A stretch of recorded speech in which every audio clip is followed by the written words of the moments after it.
Una dona atrapada dins d'un cos d'home. Una dona que sobreviu dos dels règims més opressius de l'època, els nazis i els comunistes. Una dona que desafia normes i principis, que trenca tots els esquemes per atrevir-se a ser ella mateixa. Que és la persona més excèntrica i singular que hagi parit mai la Guerra Freda. Veurà una cosa que no s'ha vist mai, que és un home que es vesteix de dona per interpretar una dona, no? Però que vestida de dona fa d'home, també. La qual cosa et fa posar en qüestió, almenys a mi,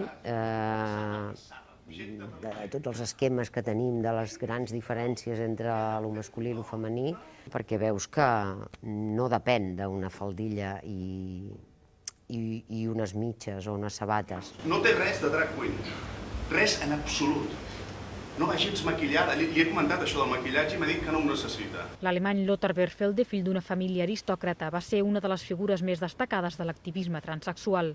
Abans de morir l'any 2002 va deixar escrita una biografia on explicava amb detalls una infantesa marcada per l'autoritat del seu pare nazi, el que ell va assassinar als 16 anys. Després de passar per diversos correccionals i centres psiquiàtrics, Lothar va assolir la seva condició de dona, convertint-se en Charlotte, una de les més grans activistes en favor de la transsexualitat.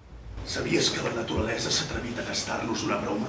En total, una biografia no exempta de polèmica. S'ha arribat a posar en dubte si s'inventava històries. Després va començar a sortir a la llum les seves possibles relacions i col·laboracionisme amb l'Stasi, no? Jo suposo que era una persona molt encantadora, d'alguna manera, no? Perquè si no, i molt llesta, i que sabia adaptar-se molt a les situacions, perquè si no és com molt incomprensible com no el van pelar, no? Fascinant, ambigua i contradictòria, la vida de Charlotte Botzmalsdorf va estar plena de grandeses i misèries, però al final va poder fer realitat el seu somni més preuat, obrir el seu propi museu.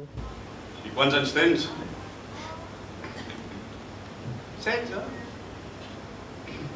Encara no m'ha arribat al punt que hàgim de fusellar col·legials. Vés-te'n. I això va ser la meva salvació.